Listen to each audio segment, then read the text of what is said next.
ప్రపంచ దేశాల మీద ట్రంప్ పన్నులైతే విధించాడు గాని దాని నుండి వచ్చినటువంటి ప్రభావాన్ని కూడా కొంత గుర్తించినా పూర్తిగా గుర్తించలేకపోయాడు. అందుకే ఇప్పుడు అమెరికా సంస్థల నుంచి, అమెరికా వ్యక్తుల నుంచి, అమెరికా వ్యాపారుల నుంచి వస్తున్నటువంటి వ్యతిరేకతని కూడా జీర్ణించుకోలేకపోతున్నాడు. బ్రెజిల్, భారత్ అలాగే చైనా మీద మాత్రమే కాదు చాలా దేశాల మీద సుంకాలు అయితే విధించాడు. జపాన్ మీద కూడా 25% సుంకాలు విధించాడు. ఇప్పుడు అక్కడ $550 బిలియన్ జపాన్ పెట్టుబడి పెడితే ఇప్పుడు 10% తగ్గించాడు. అది ఇప్పుడు 15% అయింది. కానీ మళ్ళీ బేస్ మీద ఏమొచ్చేసి 2.5 పెరిగింది. మొత్తం 17.5% పన్నులు ఇప్పుడు కట్టాలి జపాన్.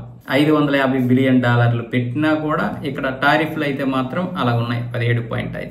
ఇక భారత్ లాంటి దేశం మీద పన్నులు విధించడం వల్ల ఇప్పుడు అక్కడ నిట్వేర్ కంపెనీలు దిగుమతి చేసుకున్నటువంటి, అంటే రొయ్యలు దిగుమతి చేసుకుంటున్నటువంటి కంపెనీలు ప్రభావితమయ్యాయి. ఈ కంపెనీల వల్ల మొత్తం పరస్పరంగా చూసుకున్నట్లయితే $210 బిలియన్ ఈ కంపెనీలు నష్టపోయాయి. అయితే ఇక్కడ ప్రభుత్వానికి ఏం నష్టం లేదు. వీళ్ళు పన్నులు కొన్ని కట్టారు ఈ కంపెనీ వాళ్ళు. అంటే దిగుమతులు చేసుకున్నటువంటి వస్తువుల మీద పన్నులు కట్టడం వల్ల అంత నష్టం వచ్చింది. దాంతో పాటు కొన్ని ఆర్డర్లు రద్దు అయిపోయాయి. అది కూడా ఇప్పుడు వీళ్ళకి నష్టం కలిగించింది. ఈ విధంగా $210 బిలియన్ మేము నష్టపోయాం కాబట్టి ప్రభుత్వానికి వచ్చిన నష్టమేమీ లేదు. కాబట్టి మాకు ఇప్పుడు ప్రభుత్వం జరిమానా కింద డబ్బులు ఇవ్వాలి, ఈ $200 బిలియన్ ట్రంప్ మాకు ఇవ్వాలి అంటూ ఇప్పుడు వీళ్ళైతే ఈ ఫెడరల్ కంపెనీల్లోన కేసులు వేశారు. ఇంకా విచిత్రం ఏంటంటే కొన్ని రాష్ట్రాలే, ఒక 6 రాష్ట్రాలు ట్రంప్ పై వ్యతిరేకంగా ఫెడరల్ కోర్టులో కేసులు వేశాయి. అంటే ఈ 6 రాష్ట్రాల గవర్నర్లకి ట్రంప్ అంటే పడదు.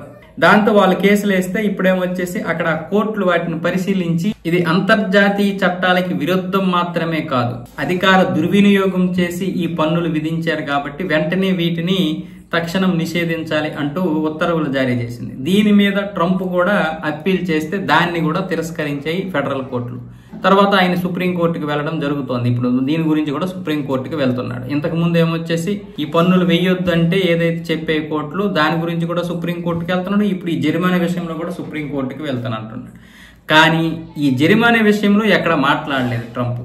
దీని గురించి అంటే కంపెనీలు ఏవైతే ఏడుస్తున్నాయో ఈ $200 బిలియన్ మాకు నష్టపరిహారం కట్టాలని, దాని గురించి మాత్రం ఎక్కడా మాట్లాడలేదు. కానీ కోర్టులు ఇచ్చినటువంటి తీర్పులు మాత్రం దురదృష్టకరం, ఇది పెద్ద దురదృష్టకరం, ఇవి కావాలని ఇస్తున్న ఈ తీర్పులు అన్న విధంగా ట్రంప్ మాట్లాడేశాడు. ఈ కంపెనీల గురించి మాట్లాడడం లేదు. కాకపోతే ట్రంప్ ఖజానాకి మాత్రం దాదాపు 2,30,000 కోట్ల రూపాయల లాభం అయితే వచ్చింది ఈసారి.